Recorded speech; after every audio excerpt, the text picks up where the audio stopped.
হয়ে যাচ্ছি।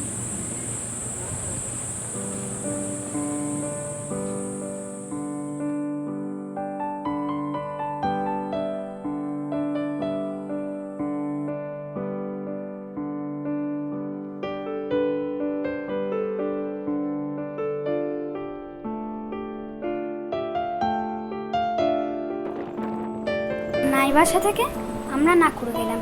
নাকুড়ুতে প্রথমে ঢুকে আমরা আমাদের লজ লেক নাকুড়ু লজে চলে গেলাম। প্রথমে আমরা সেখানে গিয়ে আমাদের লাঞ্চ করলাম। সেখানে আমাদের লাঞ্চ দিয়েছিল ডাল মাখানি আর অনেক রকমের ইন্ডিয়ান ফুড, সবই প্রায় ইন্ডিয়ান ফুড ছিল। কিন্তু ডেজার্টে দিয়েছিল পেস্ট্রি, ছোট ছোট কেক, এগুলো।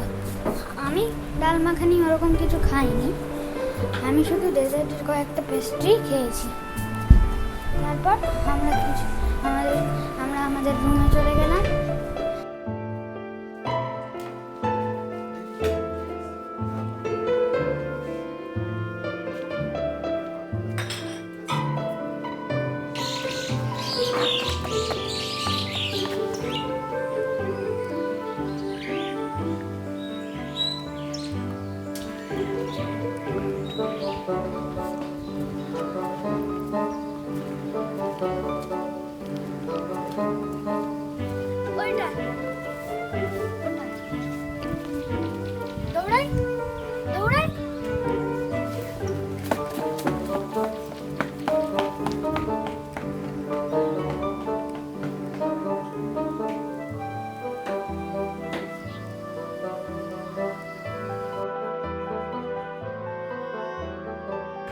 তারপর কিছুক্ষণ পর যখন একটু বেলা হলো, আমরা চলে গেলাম আমাদের সাফারি করতে।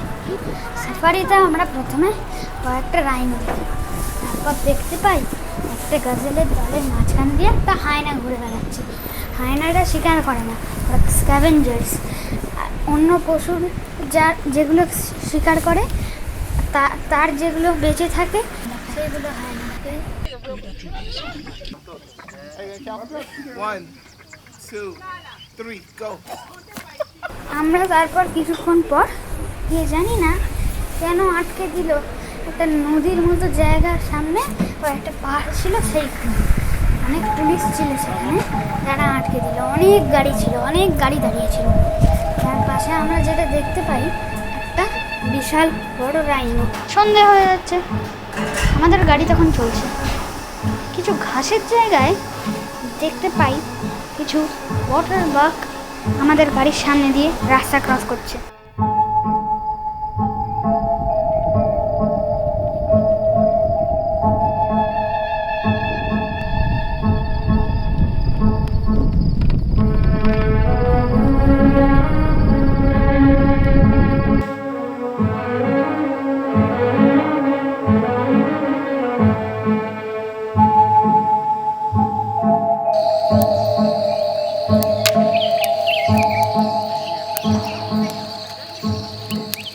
সেই দিনের ডিনারে যখন যাব খুব অন্ধকার হয়ে গেছি।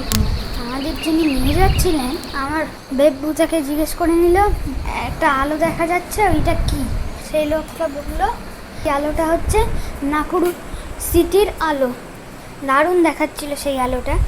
আমরা বনফায়ারের পাশ দিয়ে আমাদের ডিনার করে আবার ফিরে এলাম। আমরা যখন ডিনার করে উঠেছিলাম তখন ওখানে গানগুলো হচ্ছিল। আমরা বনফায়ারের পাশ দিয়ে শুনলাম কয়েকটা গান। তারপরে আমরা চলে গেলাম আমাদের রুমে।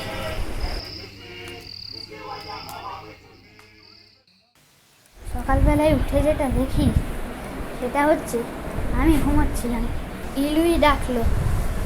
উঠে দেখি একটা বিশাল বড় বাবু আমাদের বারান্দায় দাঁড়িয়ে আছে। তারপর আমার বেব্বু আমার ঘুড়িটা নিয়ে কাছে দাম করে মারতেই বাবুটা চলে গেল। নাকুড়ুর পর্ব শেষ করে আমরা সকালবেলা রওনা হলাম আমাদের পরের ডেস্টিনেশনের জন্য। এইটা আমাদের ট্রিপের গ্র্যান্ড ফিনালে।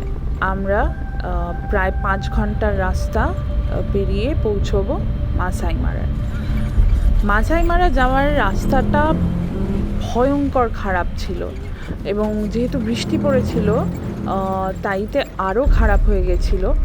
মানে একটা সময় মনে হচ্ছিল যে পৌঁছোতে পারবো কিনা, কারণ এতটাই খারাপ। মাইকো আমাদেরকে বলে টু ব্রেস আওয়ারসেলভস, যাতে ওই কাদার রাস্তাটা পেরিয়ে আমরা এগিয়ে যেতে পারি।